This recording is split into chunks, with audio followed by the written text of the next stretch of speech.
The chapter which we are going to start today is from economics.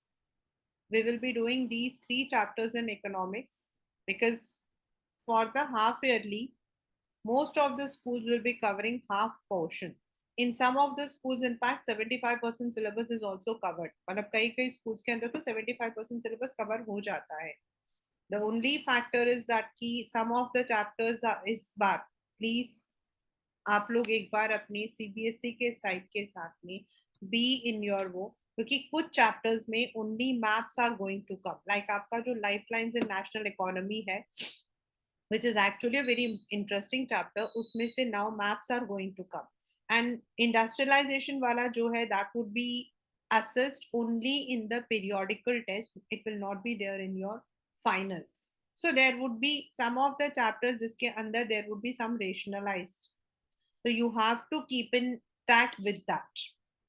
In history, you have a number of chapters, like you have rise of nationalism in Europe, then nationalism in India, then you have the print culture, then you have the making of global world. और ये सारे के सारे chapters आपके जो हैं, इनमें से मुझे जो थोड़ा बहुत अच्छा लगता वो है nationalism in India, which I think that we can correlate it. The others, you have to definitely put lots of what you call energy समझने के लिए भी, unless and until you are very very associated with history. तो आज हम लोग जो chapter start कर रहे हैं, that is a very very very interesting chapter of economics. Why? Because ये जो चैप्टर है ये डील करता है हमारे डे टू डे वर्क में. This chapter, money and credit, is one of the most important chapters, and specifically if you are intending to take commerce in the next year, मतलब अगर आप next year में अगर आप commerce लेना चाहते हो तो आपके लिए ये chapter बहुत मतलब कि important है. And otherwise also, even if you are not taking commerce, you are taking science or humanities, anything, then also this chapter is something which deals with our daily life.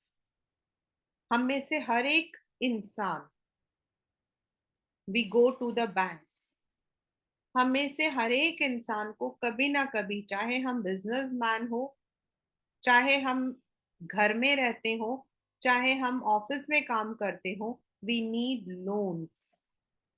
हम लोगों को credit की जरूरत पड़ती है. So whether we are we are having our own business, whether we are working somewhere, we need money. और money एक ऐसा इम्पॉर्टेंट एस्पेक्ट है जो जिसके लिए शायद हम सब कुछ करते हैं, जिसके लिए हम सब कुछ करते हैं. You are studying because you want to earn money. Someone who is working as a doctor और समथिंग, वो भी इसीलिए कर रहा है because they want to earn money. तो क्या ये जो मनी हम बोल रहे हैं, is it has it been the same thing? क्या ये ऐसा ही रहा है शुरू से? अब आप लोगों के लिए तो रहा होगा, आपके लिए तो रहा होगा. रीजन, आप लोग जब से पैदा हुए हो, मे बी 2007 और 8 और 2006, you must have seen the same kind of money. I have seen the same kind of money, only the coins change हुए हैं. पहले अठन्नी होती थी, 50 पैसे होते थे, फिर 1 रुपया होता था, 2 रुपीज होता था, 5 रुपीज होता था. Now we have different denominations which goes on changing. Now we have 1 rupee, we have 5 rupee, but we don't have 2 rupees, we don't have, मतलब पहले 20 rupees का जो कॉइन होता था वो थोड़ा अलग होता था. तो बट हमने हमेशा, जब से हम पैदा हुए हैं, we have seen only that yes, in India we have rupee and paise. Yes, in India we have rupee and paise. In Russia, you have ruble. In your, if you are going to US, there you call it as dollars. If you go to Singapore, you call it as Singaporean dollars. If you go to France, you call it francs. लेकिन है वो आज की date पर modern day में currency, जिसकी हमने value लगाई है। लेकिन पहले ऐसा नहीं था. It was not like that. So let us learn what was like it.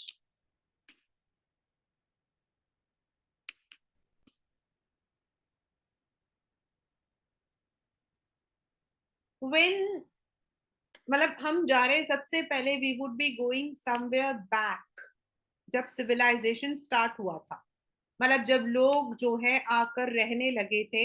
And it is said civilization started when there was when there was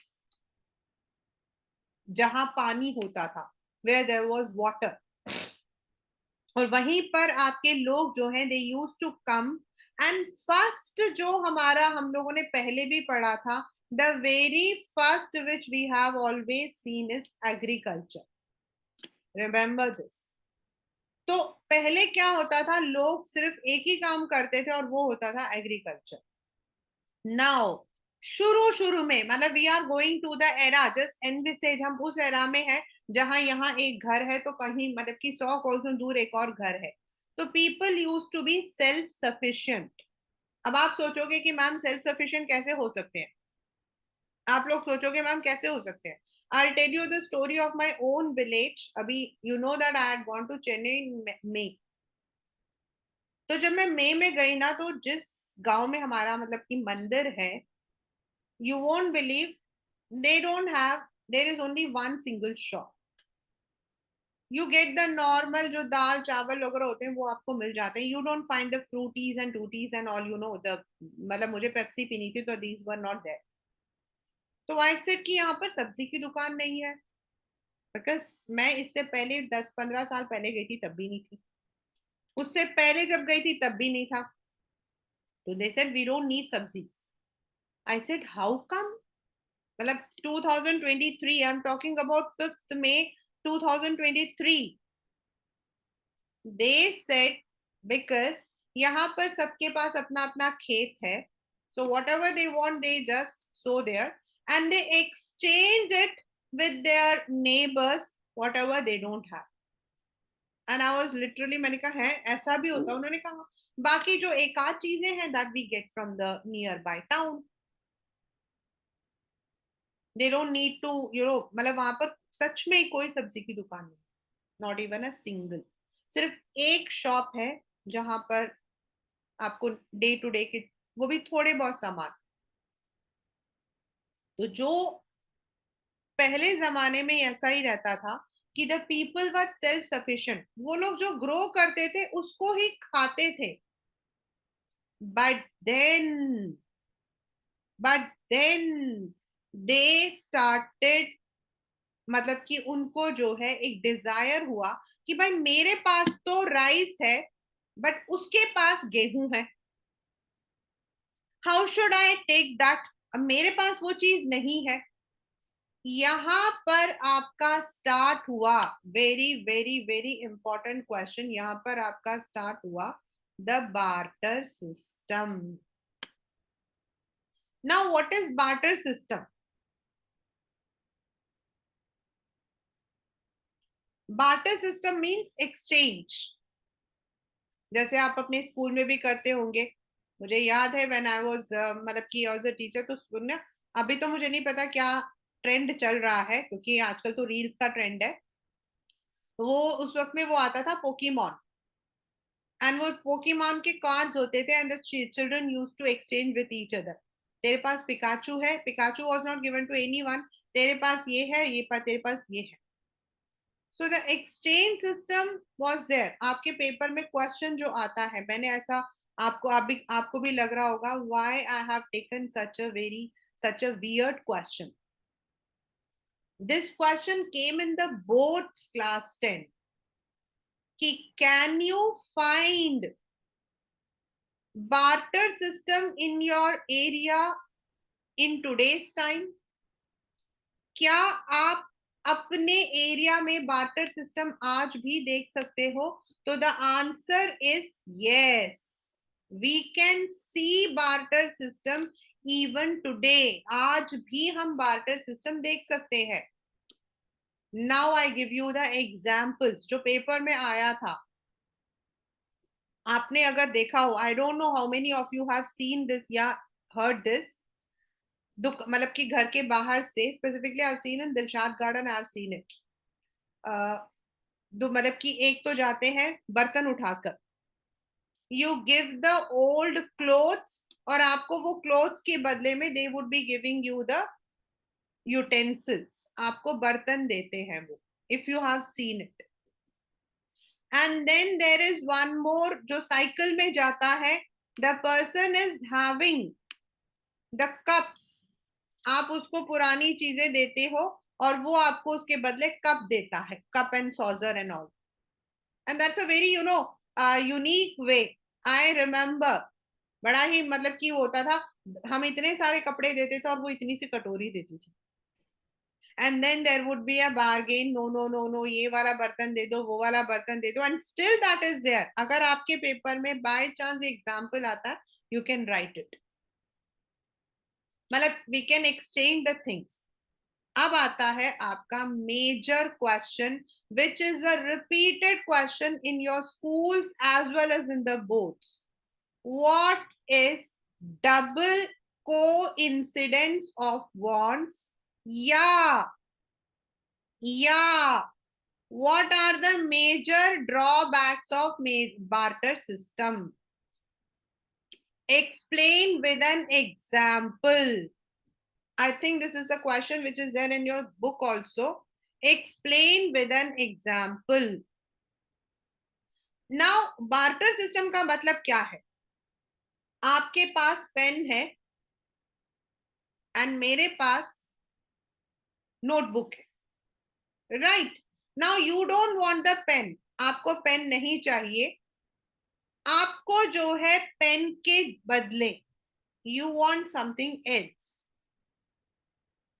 Now what will happen? अब मेरे पास तो पेपर है. Now you will be going asking everyone, आप सबसे पूछोगे, भाई ये pen लेकर मुझे वो चीज दे दोगे, ये पेन लेकर तुम मुझे वो दे दोगे. First you have to find कि किसके पास वो चीज है जो आपको चाहिए. आपके पास समझ लीजिए कि costly pain of 100 rupees and you want a geometry box. Let us take an example because ये पेपर में आता है and in the book the example is also there. आपके पास पेन है which is a costly one, and जो दूसरा बच्चा है उसके पास होना चाहिए ज्योमेट्री बॉक्स.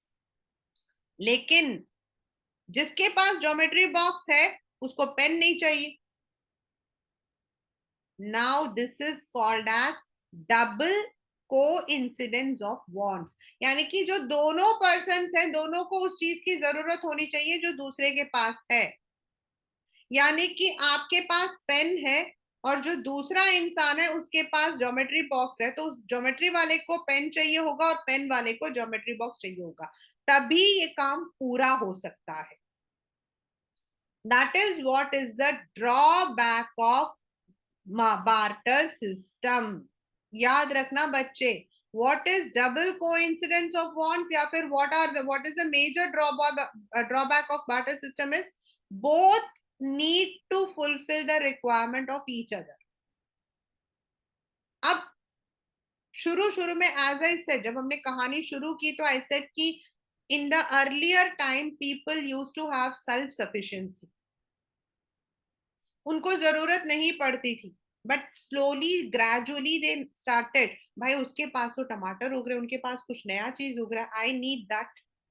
तो initially with in the area, with in the community सब कुछ हो जाता था, बट स्लोली स्लोली वो जो नीड्स एंड वांट्स है वो बढ़ गए and they were not able to exchange the same thing. यहां पर आपका आया, there was a need of some medium. हम मनी को क्या बोलते हैं बच्चा? Money is a medium of exchange. Money is a medium of exchange. Money does not have any value on its own. These are all the question papers. Sorry, these are all the questions from the paper. Money सिर्फ एक medium है. आपने मुझे पैसा दिया, मैंने आपको सामान दिया, लेकिन मनी अपने आप में कुछ नहीं कर सकता. It doesn't have any value on its own. उसके बदले हम सामान ले सकते हैं. एंड दस the concept of money was introduced. Now एक बार आया क्वेश्चन पेपर में, what were the ancient money and what are the modern forms of money. तो पहले शुरू में I am talking about, I am starting from the civilisation. पहले आपके grain, मतलब लोग क्या कहते थे, भाई तुम ये ले लो, एक मन, मतलब कि एक मन गेहूं की जगह पर आप मुझे जो हो ये दे दो, कैटल. देन आपके कॉइन्स डिस्कवर हुए, गोल्ड, सिल्वर, कॉपर. अगर आप लोग पुराने, मतलब if you are reading the fables, अगर आप नंदन, चंदा मामा ऐसे स्टोरी बुक्स पढ़ते हो, तो उसमें होता है, उस जो मतलब कि वो जो मर्चेंट था उसने उसकी जगह पे कांसे का सिक्का दिया ऐसे करके. देन जब राजा महाराजा लोग आ गए, व्हेन द किंग्स एंड मतलब कि रूलर्स केम, वो लोग अपनी तस्वीर छपवा के कॉइन्स बनाते थे. If you remember the history of 6, 7, 8, तो गुप्ता के डायनेस्टी के कॉइन्स, विक्रमादित्य के डायनेस्टी के कॉइन्स पाए गए हैं. तो इन द इनिशियल मनी मतलब गोल्ड, सिल्वर, कॉपर, मतलब एक गोल्ड के बदले ये मिलेगा, एक सिल्वर के बदले ये मिलेगा. But as things changed, people now realize कि they require something which is uniform, क्योंकि गोल्ड और सिल्वर की यूनिफॉर्म वैल्यू नहीं होती है. और इसीलिए आपके modern forms of currency, that is paper and coins, were introduced. This is the history of money. Now जो पेपर करेंसी एंड कॉइन्स हैं, they are there in all the countries, irrespective of which country you are. Only the names of the currencies would differ, which I told you in the very beginning. If you go to US, you'll be having dollars. If you go to UK, you'll be having pounds. That's different. So now, what are the advantages of money and why do we accept it? It sabhi questions are from the paper only. First, money जो हमारा double coincidence of bonds था, जो barter system में था, यानी कि जो मुझे चाहिए वो दूसरे के पास होना चाहिए और जो दूसरे को चाहिए वो मेरे पास होना चाहिए, उसको रिमूव कर देता है. I can take that money to any place and I can buy what I want. I can easily carry a grain of, एक बोरी को उठा के लेके जाने में और एक मनी को लेकर जाने में फर्क है. एंड हाईली लिक्विड का मतलब वो लिक्विड वाला लिक्विड नहीं, it is not the solid liquid gas. यहां पर इट मींस आप उसको जो हो कभी भी जैसे चाहे आप उसको यूज करते हो. नॉर्मली हम लिक्विड यूज करते हैं when we convert into ready cash. Now ये देखिए मैंने लिखा हुआ, modern currency is only a medium, because gold को आप यूज कर सकते हो for baking the jewellery. Gold को आप एज अ बिस्किट रख सकते हो एज एन इन्वेस्टमेंट. आजकल तो गोल्ड सवरन मिलता है as a share also. Cattle को आप यूज कर सकते हो फॉर डिफरेंट मतलब की वर्क, लेकिन आप मनी को यूज नहीं कर सकते. उसको आप सिर्फ मीडियम ऑफ एक्सचेंज में ही यूज कर सकते हो. उसका अपने आप कोई काम नहीं हो सकता. हाँ, वो अलग बात है कि आप रोल करके उसके साथ खेल रहे हो, that is something different. But modern currency can not be use anywhere. It has no value on its own. It is only a medium of exchange. I repeat this question because this question has been repeated. Now, why do we accept the modern currency? Why don't we use the old currencies? This is because in every country we have a an authority, एक central bank होता है. Remember the word central bank. ये MCQ का question है. एक बैंक होता है जिसको गवर्नमेंट बनाती है to authorise the financial transactions. In every country we have, and हमारी कंट्री का central bank is RBI. In your paper, आपके पेपर में एक तो आता है एमसीक्यू में which is the central bank of India, और दूसरा आता है what are the functions of RBI, जो हम बाद में पढ़ेंगे. So it is RBI which monetizes and demonetizes the currencies. Now, what is the meaning of monetize and demonetize? Monetize and demonetize का मतलब होता है giving that paper the value. Every country has some gold deposits, and to be on a uniform platform, हम US dollar को लेते हैं to assess the gold deposits, and उसके according हम एक मनी, एक जो करेंसी होती है उसकी वैल्यू रखते हैं. अगर आपको याद हो, हमने 9th स्टैंडर्ड में पढ़ा था शायद हिटलर वाले चैप्टर में कि after the recession in Germany people had to carry the cart of money to buy a loaf of bread. उनको जो है ठेले में पैसा लेकर जाना पड़ता था, बोरियों में, तो एक ब्रेड लेने के लिए. यानी कि उनकी value of money was less. अभी आपको पता होगा current rate, if you see, I think US dollar is somewhere around 80. मतलब हर एक कंट्री का हम यूएस से कंपेयर करते हैं. This is because world bank and IMF आपके वहां पर है, तो यूएस डॉलर को हमने एक यूनिफॉर्म करेंसी लिया हुआ है. एंड आपने देखा होगा आज रुपये की वैल्यू कम हो गई है, बढ़ गई है. तो it is RBI which decides on this factor. In 2016, on 8th November 2016, the 500 rupee note and 1000 rupees were demonetized. और अभी recently last month the 2000 rupee note has been again demonetized. तो आरबीआई होता है जिन्हें इस पैसों को वापस लेना पड़ता है, and then they have to collect. They are the one who print the note. उसमें कैसे सिग्नेचर्स होते हैं, how it is made, everything is their own. और जो आरबीआई का गवर्नर होता है, आप लोग याद रखोगे when we are doing the NCERT, I'll also mention who is the present governor. This came in the exam in fact. मतलब कहीं लिखा नहीं है, but it came because it is related to the chapter. तो RBI का जो governor होता है उसके सिग्नेचर्स होते हैं नीचे, एंड हमारे जो शेड्यूल्ड लैंग्वेज है जो हमने फेडरलिज्म में पढ़ा था, उन सभी लैंग्वेजेस में उसकी वैल्यू लिखी होती है. This is how they have to monetise it. There are special units like Hyderabad is there, जहां पे आपके जो रुपीज होते हैं वो आपके प्रिंट होते हैं. I don't know if you have visited और not. I had a chance to visit once. It is just like a jail. There are so many cells and then you go over there, जहां किसी को allowed नहीं है. इन दिल्ली में जो है वहां पर आपके कॉइन्स जो हैं वो होते हैं. So they have different which is circulated. That is why हर एक कंट्री में एक सेंट्रल बैंक होता है जो उसको मोनेटाइज करता है, and it is used in the entire country. But अब हम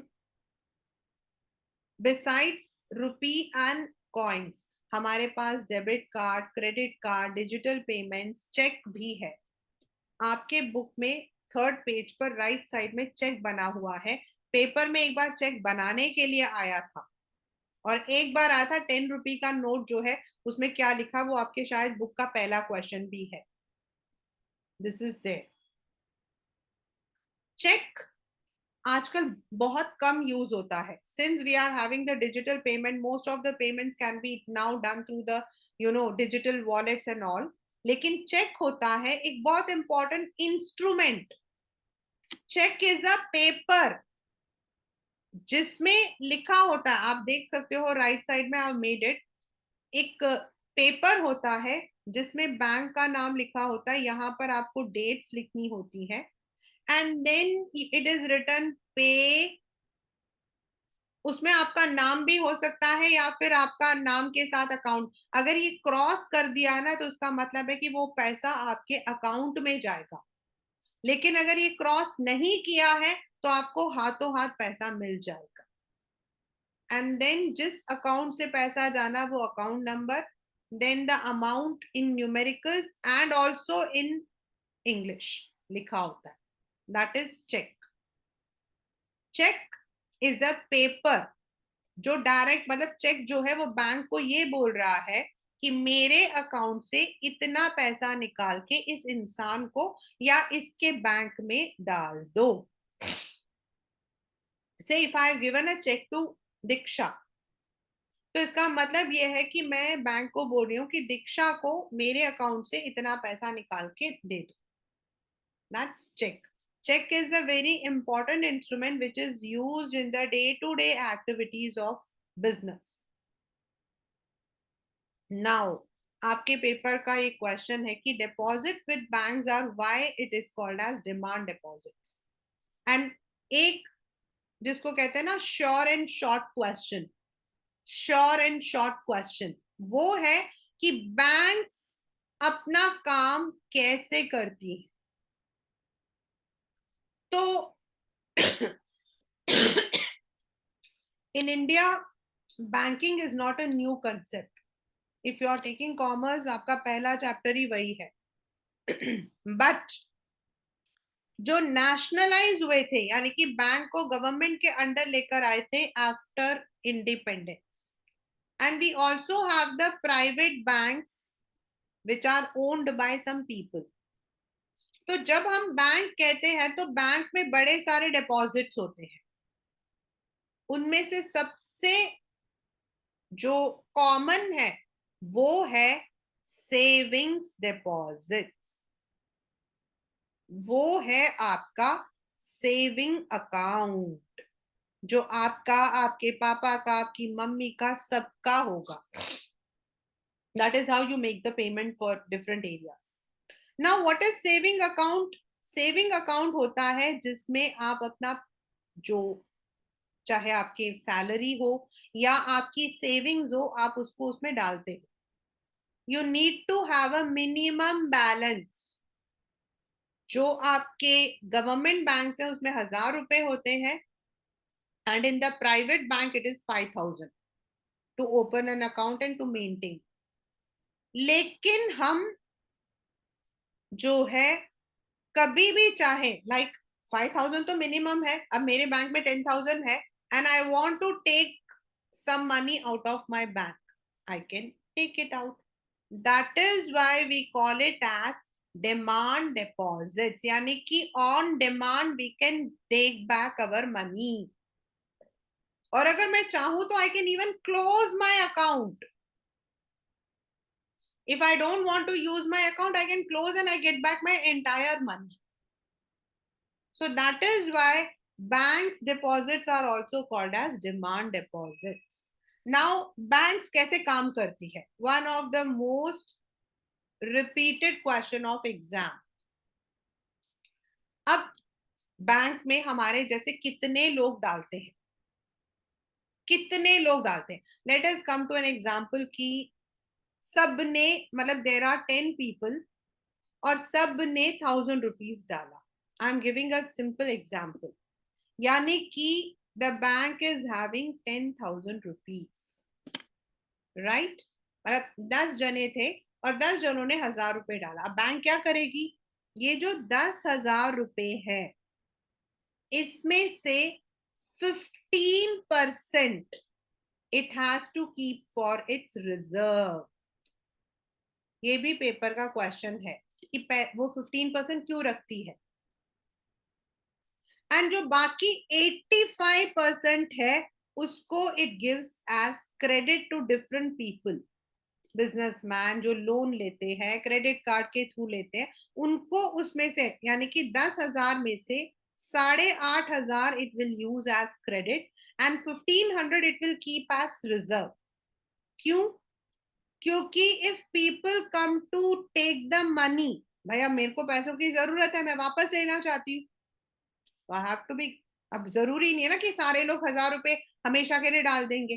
सम people will be withdrawing, some people will need for marriage, some people will need for anything else. तो इसीलिए उनको वापस देने के लिए 15% रखती है of the total deposits, and जो 85% होता है that it uses to extend the credit.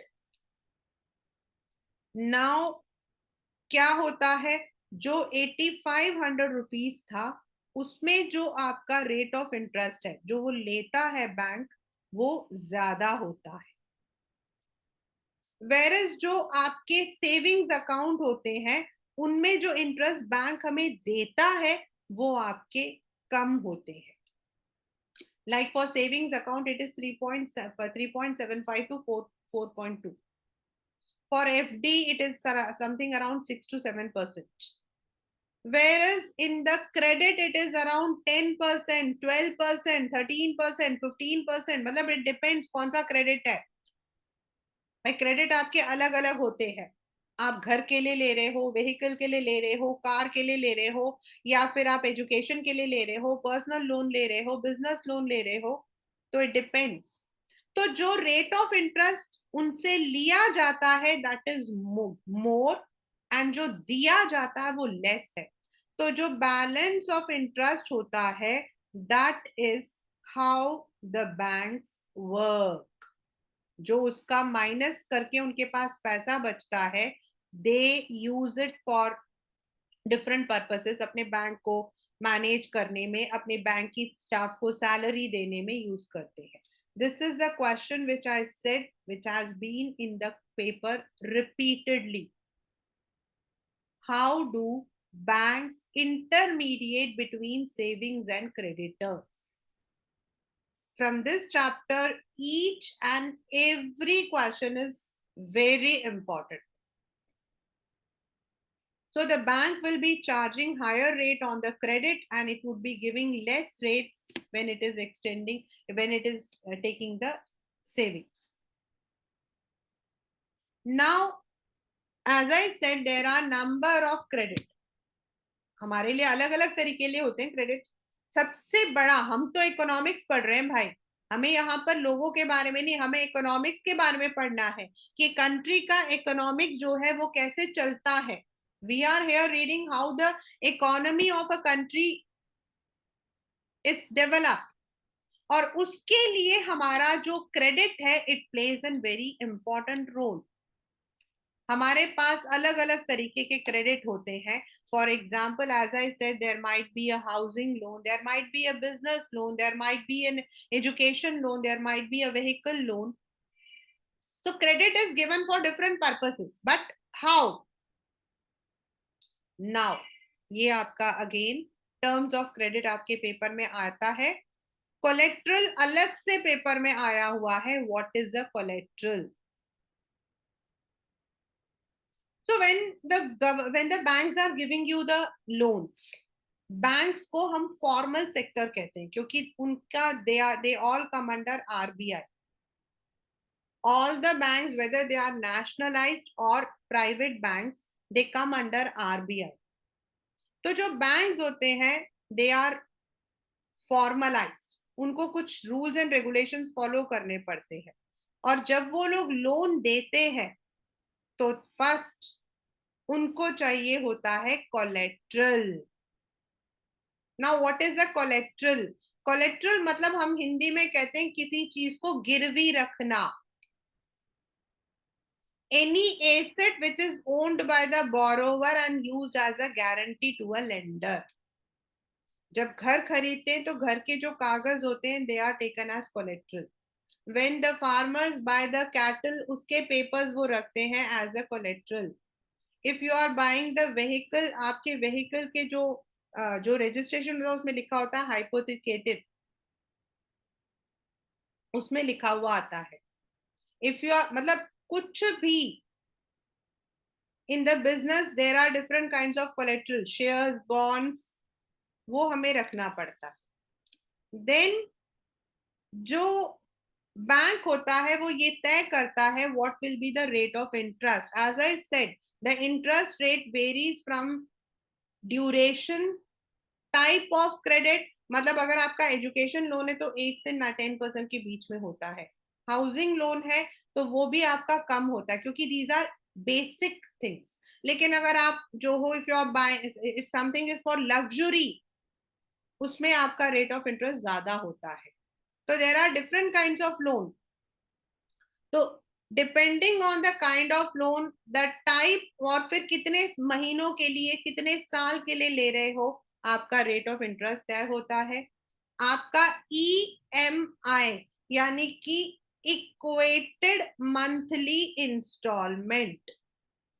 EMI का मतलब होता है इक्वेटेड मंथली इंस्टॉलमेंट.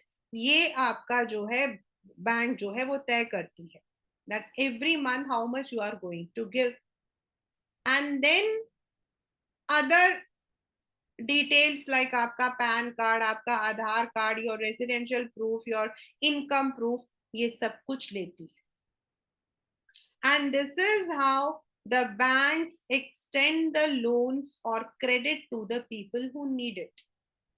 अब ये जो क्रेडिट है ना बेटा, या जो बैंक्स के जितने भी फंक्शंस हैं, they are all supervised by the RBI. आपके पेपर में 3 मार्कर का क्वेश्चन आता है, what are the functions of RBI. तो RBI का फंक्शन होता है monetize and demonetize the money की value. Second, it has to supervise all the working of banks. It needs to see कि जो banks हैं they are giving credit to rich as well as poor. It is the one which will be deciding the rate of interest, चाहे वो देने वाला हो या लेने वाला हो. And it also ensures कि हर बैंक जो है अपना मिनिमम रिजर्व, जो मैंने ऊपर आपको बताया था 15% रखता है. ये सारे काम RBI करती है. And that is why banks are called as formal source of credit. Formal source के अंदर not only banks are there, we also have cooperative sectors. We also have cooperative sectors. Now, what are cooperative sectors? Cooperative sectors होते हैं जिसमें volunteer बनते हैं. जैसे हम लोग हैं, से हमारी क्लास में 100 बच्चे हैं और मैंने एक कोऑपरेटिव सेक्टर बनाया है बुक के लिए. भाई आई एम द टीचर, तो I will be talking about books. Now I से कि जो जो मेरे कोऑपरेटिव सेक्टर में मेंबर बनेगा, they will be getting the books at a subsidised cost. मतलब अगर बुक की कीमत 100 रुपए तो मैं आपको 50 रुपए में दूंगी. तो जितने लोग मेरे मेंबर बनेंगे उनको वो फैसिलिटी मिलती है. एंड बैंक्स के जैसे ही आपके कोऑपरेटिव सेक्टर्स होते हैं for money also. They are governed by cooperative society act 1932. तो जो फॉर्मल सेक्टर्स होते हैं वो होते हैं जो बैंक्स हैं, कोऑपरेटिव सेक्टर्स हैं, जिनमें रूल्स एंड रेगुलेशंस होते हैं. लेकिन जब ये लोग क्रेडिट देते हैं ना बेटा, तो इनको प्रॉपर डॉक्यूमेंट्स, यानी कि आपका आधार कार्ड, आपका पैन नंबर, आपके मतलब कि रेसिडेंट प्रूफ, आपका इनकम प्रूफ, ये सब कुछ चाहिए होता है. But they charge less interest. Whereas हमारे दूसरा भी एक और है, इनफॉर्मल, जिसमें आपके मनी लेंडर्स होते हैं जिनका काम ही होता है पैसे की लेन देन. हमारे फ्रेंड्स, हमारे रिश्तेदार जो हमें मनी देंगे, but they may charge a higher rate of interest.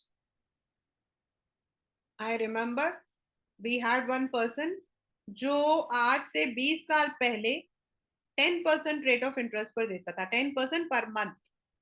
यानी कि अगर कोई 10,000 रुपए लेता था तो उसको पर मंथ 1,000 रुपए इंटरेस्ट देना पड़ता था. यानी कि 10 महीने में तो बेचारे की पूरी प्रिंसिपल को ही दे देना पड़ता था. But they don't ask for any documents.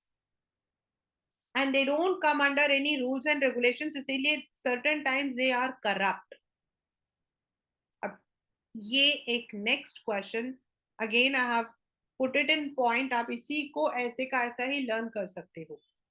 But banks अगर formal informal है तो why don't people go for only formal sector? क्यों वो लोग informal sectors में जाते हैं? Reason is banks are not present everywhere. In many of the rural areas, even in today's time, we don't have the banks. और अगर banks है भी तो they are not having all the facilities. Secondly, जो main reason है वो ये है कि कई जगहों पर रूरल एरियाज के अंदर the people don't have the documents. अब कैटल का क्या डॉक्यूमेंट होगा? They don't have the proof of residence. And now farmer अपने इनकम का क्या प्रूफ दिखाएगा? हाँ, अगर वो पढ़ा लिखा है तो वो अपना इनकम टैक्स मतलब कि इनकम टैक्स का एक वो बना के ही कैन शो. बट बेचारे जो मतलब कि इलिटरेट होते हैं, they don't have anything, so they don't have any proof of income also. Some people do not have the collateral also. और इसीलिए ऐसे लोग जो है they are at the mercy of informal sectors. फिर इनके पास और कोई रास्ता नहीं होता. They take the loan from their friends, their relatives, specifically the money lenders. अगर आपको पालमपुर वाला चैप्टर याद हो तो जो आपके लार्ज फार्मर्स होते थे वो लोग अपने पैसों को बैंक्स में डालते थे या they would be giving the loans to the small farmers. लेकिन जो स्मॉल फार्मर्स होते थे पालमपुर में, they used to take the money from the money lenders. और this is what happens. तो now why we are reading about all these, हमारे अगर हम आपके जब when we will be doing with the NCERT, there is one graph which came in the exam also. अगर आप urban sectors को देखोगे मतलब शहरी इलाकों को, you will see most of the people are able to take the loans from the banks, from the formal sectors. But if you see the rural sector, वहां पर the people are more dependent on informal sectors. In the urban areas आपके जो लोग होते हैं उनको bank खुद आकर बोलता ले जाओ लोन, कोई बात नहीं आराम से दे देना, कोई टेंशन नहीं है. बट वहां पर दे don't have the collateral. And इसी वजह से जो उनके पास थोड़ी बहुत जमीन जायदाद होती है वो भी चली जाती है and they become poorer. In the urban sector the people are rich. In rural sector you can find many poor. और इसकी वजह से क्या होता है कि जो इकोनॉमी का जो बैलेंस है वो बिगड़ जाता है. जो लोग वहां पर they want to set up their business, they want to do something, उनको फार्मर्स को लोन चाहिए होता है, they don't get it and they fall into a trap which is called as debt trap. What is debt trap? Debt मतलब कर्जा. Now what happens is in the rural areas वो लोग उनके पास छोटी सी जमीन होती है वो लोग उसको गिरवी रख देते हैं. नाउ बारिश ज्यादा हो गई या बारिश हुई नहीं, they are not able to pay the money. फिर वो जमीन जो है उसको करने के लिए दूसरी जमीन रखते हैं या फिर उस लोन के ऊपर लोन ले लेते हैं. Again they are unable to pay and ultimately they fall into a debt trap जहां उनका सब कुछ चला जाता.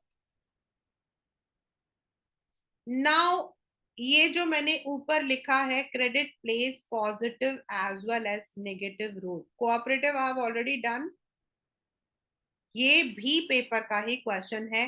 चीप एंड अफोर्डेबल लोन ये भी पेपर का ही क्वेश्चन. ये सारे क्वेश्चंस पेपर के हैं एंड आप इसी को लर्न करते हुए जाओगे तो you will not require anything.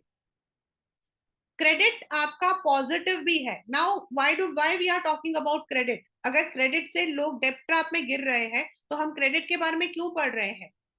Even Reliance के जो मालिक हैं या फिर अदानी एंटरप्राइज के जो मालिक हैं वो भी डेब्ट लेते हैं. How they take is different, that you are going to study in 11th and 12th in your commerce.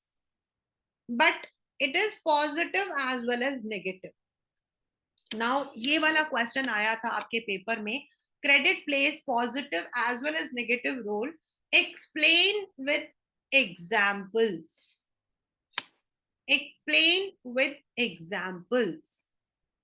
तो क्रेडिट आपका पॉजिटिव है क्योंकि if you are taking the credit, अब इसमें क्वेश्चन आपके बुक में है ये वाला, दिस इज देयर कि दिवाली का टाइम है, आपका मतलब कि बिजनेस चलता है, आपने अपने फ्रेंड और बैंक से लोन लिया दिवाली के लिए, आपने जो सामान, क्योंकि आपका बिजनेस है, आपने सामान लिया, you sold all the items on profit, आपको पैसा मिला, आपने बैंक और जिनसे भी लिया आपने वापस कर दिया और आपको प्रॉफिट भी मिल गया, यानी कि credit became positive for you. But if you are not able to pay back the amount, then you fall into debt trap, जो normally rural areas में बहुत ज्यादा होता है. There is one example in the book also. So the person took the loan, she could not repay. Then again she took the loan, then she had to work extra with the landlord, and ultimately she fell into the debt trap. तो credit आपका positive है अगर आप credit लेकर profit कमाते हो, and if you are unable to give back then it becomes negative. तो इससे हमें पता लगता है कि किसी भी कंट्री के डेवलपमेंट में credit is also important and it should be cheap. Like हमारे फॉर्मल जो सेक्टर्स हैं लाइक कोऑपरेटिव्स और बैंक्स, वो लोग जो लोन देते हैं they are very very cheap as compared to the money lenders or the private people. I have given you this example that the person used to charge 10% per month, यानी कि एक साल का 100%. बट बैंक्स आपको देता है 12%, 14%, 20%, not more than that. और अगर एक इंसान सोचो कि 100% इंटरेस्ट दे रहा तो वो बेचारा कैसे कमाएगा. बट अगर उसके पास कोलेट्रल नहीं है तो then he or she is not able to take the loan also. Therefore in India the formal sectors need to be expanded so that everyone gets the credit. अगर क्रेडिट होगा तो they would also be. अभी जो मतलब कि present government है under the planning commission, जिसको हम लोग अब प्लानिंग कमीशन के नाम से नहीं जानते हैं, अब हमने उसका मतलब उसको जो है it has been changed, the planning commission now has been changed. तो नाउ अंडर दो स्कीम्स आपका जो there are many schemes for the small industries, for the unemployed youth, for the rural areas, for the farmers, मतलब बहुत सारे ऐसे start किए हैं. अब हम प्लानिंग कमीशन को बोलते हैं NITI Aayog. We call planning commission as NITI Aayog. So now the government is trying to still, क्योंकि अगर देखो किसी भी गांव के अंदर अगर बैंक्स हैं, then what will happen? The banks will provide the loans. And if the banks are providing loans at a lower interest, तो लोग जो है छोटे मोटे काम कर सकते हैं. जैसे हम लोगों ने पालमपुर में पढ़ा था, the people can settle down, they can open their own small time business, they can earn profit, they can give back to the government. But if they have to take the loan from the money lenders or somebody, some known person, then what happens? उनको वो सिर्फ interest ही दे पाते हैं, they are not able to repay the principal. और इसीलिए if we want that the country should develop, then cheap and affordable loans should be given to everyone. It should be in reach. Government को कुछ ऐसे programmes करने चाहिए जिससे उन लोगों को भी लोन मिलना थोड़ा आसान हो जाए. Like I said, if you are filling up your IT, मतलब आपकी इनकम ना भी हो तो भी आप आईटी फिल कर सकते हो. Anyone can fill IT. अगर करते हो तो उससे वो प्रूफ आ जाता है. So that helps you out. Pan card उसी का एक मतलब कि इम्पोर्टेंट है. सो अगर हम इन चीजों को इम्प्रूव करेंगे तो हो सकता है कि गांव में भी जो लोग हैं, they may not be educated, but at least they would be able to do something. The last but not the least in this chapter, जो फिर मैं कह सकती हूँ, आप सोच रहे होंगे कि मैम तो हर क्वेश्चन को बोल रही है. Yes, all these questions are there in the question paper. And self help group तो ऐसा है जो कि किसी ना किसी स्कूल में and in boards every second year तो आता ही आता. Now we read, we have formal and informal sectors. We read that formal sectors के अंदर आपके बैंक्स आते हैं, कोऑपरेटिव्स आते हैं. And in the informal sectors आपके पेपर में डिफरेंस आता है बेटा, difference between formal and informal sector for 3 marks. But ये क्वेश्चंस आपके ज्यादा इंपॉर्टेंट है. जैसे फॉर एग्जांपल ये जो दो क्वेश्चंस हैं, they're in options, they're in options. And SHG वाला जो क्वेश्चन है ये 5 मार्क्स का आता है. This is a 5 marker question, a direct question. Write a short note on SHG, या फिर SHG is called as the building blocks of rural India. ये क्वेश्चन ऐसे ही आता है. तो एसएचजी एक्चुअल में इनफॉर्मल है, एक्चुअल में इनफॉर्मल है. एसएचजी क्या होता है? It is a group of people. और जितने पॉइंट्स है ना क्लास 10 सभी आपके पेपर में होने चाहिए. 3 मार्क्स का होगा तब भी लिखना पड़ेगा, 5 मार्क्स का होगा तब भी लिखना पड़ेगा. डोंट गिव दिस एक्सक्यूज कि मैम 3 मार्क्स का तो तुम 3 पॉइंट लिखकर आ गए हैं. तो no, even it is of 3 marks, then also you have to write all the points, and if it is of 5 marks, then also you have to write all the points, because this question is a complete one. Now एक गांव में सोचो 200-250 लोग रहते हैं, तो आपस में नेबरहुड में 15-20 लोग जो है, मेनली विमेन, आपस में बातें करते हैं, गॉसिप्स होती है. सो दे व्हाट डू इज दे अपने जो पैसे होते हैं जो उन्होंने बचाए होते हैं 25 से 100 रुपीज, मतलब वो अलग है, मैं 25 डाल रही हूँ, दूसरा 50 डाल रहा है, दूसरा 100 डाल रहा है. It is not fixed. So they pull up that, and then what they do is, अब समझे कि 100 रुपए हैं और 20 लोग हैं, तो इट विल बिकम 2000 रुपीज. तो वो क्या करते हैं, उस 2000 रुपीज को वो जो अपने 15-20 जो मेंबर्स हैं उनमें से जिसको भी जरूरत पड़ती है, वो स्मॉल माइक्रो सीड्स खरीदने हैं, कपड़ा खरीदना है, उसके लिए they give as a loan. And then वो ही डिसाइड करते हैं, जो मेंबर्स होते हैं, पेपर में एमसीक्यू का क्वेश्चन है, जो मेंबर्स होते हैं ना वही डिसाइड करते हैं कि उसे वापस कैसे दिया जाएगा, what will be the rate of interest. और जो रेट ऑफ इंटरेस्ट होता है that is less than the money lenders. और इस तरीके से दे हेल्प ईच अदर. शहरों में हम इसको किटी पार्टीज बोलते हैं. वहां पर क्या होता है, हम एक फिक्स अमाउंट डालते हैं और जिसकी किटी निकल जाती है उसको पैसा मिलता है. But in rural areas SHG is one of the very important one, and it is called as microfinance, क्योंकि इसमें 2000 से ज्यादा कोई अमाउंट नहीं जाता.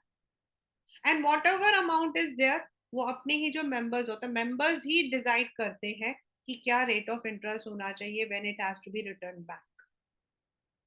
और इसीलिए अगर उस SHG ने अपने ग्रुप का नाम अपने ग्राम सभा में रजिस्टर करवा रखा है, देन जो बैंक्स होती है ना, जो रियल वाली बैंक्स होती है, they give loan to these एसएचजीज विदाउट एनी कोलेट्रल. मतलब एसएचजी देखो कितना इंपॉर्टेंट हो गया. Right from a small SHG a big bank can give them the loan without any collateral. ये अमाउंट ज्यादा नहीं होता है, मैक्स टू मैक्स 50,000 होता है. एंड ये ग्रुप के जो मेंबर्स होते हैं वो डिसाइड करते हैं कि 50,000 को वो कैसे यूज करेंगे. जैसे किसी ने कहा कि हमें मतलब कि we want to buy some important, मतलब हमें कुछ इक्विपमेंट खरीदना है, तो दे गिव दैट मनी. और इस तरीके से एक दूसरे को हेल्प करके they try to elevate the economy of their village. And that is why SHGs are called as the building blocks of rural India. Plus ये SHG सिर्फ पैसों के बारे में बात नहीं करते हैं, they even talk about health issues, domestic violence, क्योंकि विमेन है तो गांव मतलब कि जहां पर भी आपके प्रॉब्लम्स आती है इनको भी वो डिस्कस करते हैं.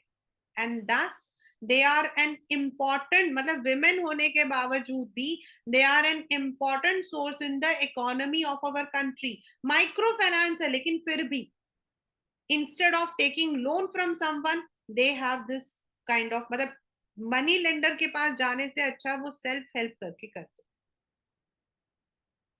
और इसी आधार पर ऑन दिस बेस बांग्लादेश में, आपके बैक में बुक में सबसे लास्ट में एक बॉक्स में बना हुआ है ये वाला, बांग्लादेश में एक यूनिक बैंक शुरू हुआ था जिसको इनफैक्ट जो मोहम्मद यूनुस है, he has even got the Nobel prize also.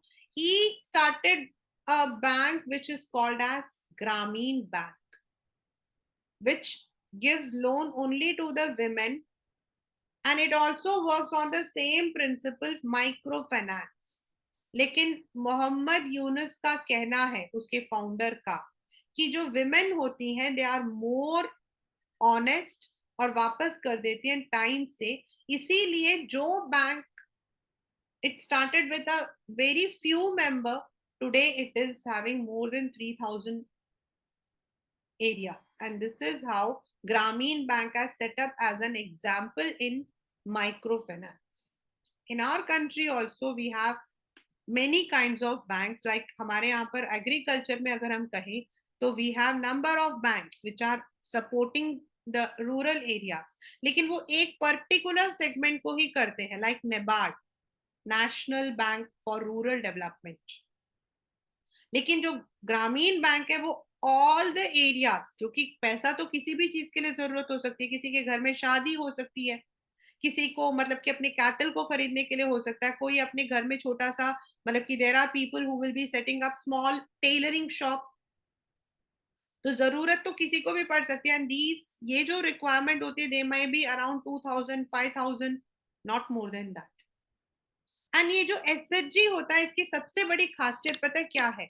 इसकी सबसे बड़ी खासियत है कि इफ द मेंबर इज, मतलब मान लो कि एक मेंबर को पैसा दिया था and that member is not able to return back, तो बाकी जो लोग हैं वो मिलकर उस पैसों को वापस कर देते, and later on they take from them, and that is the spirit they have. So that is why SHGs are very successful. अगर आप Google डालोगे ना, you'll find a number of SHGs, and it has really worked for the economy. हाँ, they work at the micro level. Micro का मतलब है बहुत, 2000 5000 कुछ नहीं होता है. Whereas आपके macro level में we have the banks which are extending loans in crores. So we have the micro, जो एक मतलब कि इकोनॉमिक्स जब हम बोलते हैं तो we have micro economics and macro economics. So micro economics is where we are dealing with the very minute things. So in this chapter, while we would be reading once again with our NCERT, we would be reading what is money, how it came, मतलब money नाम चीज कैसे आई. आज तो हम लोग बड़े सारे गाने बनाते हैं, पैसा पैसा करते हैं, लेकिन ये पैसा आया कहाँ से? Barter system, the double coincidence of barter system, evolution of money, ancient money, modern money. Then we say when modern money, तो banks, RBI, working of banks, banks के जो हमारी facilities हैं वो e-banks, checks, demand deposits and everything. Then the terms of credit.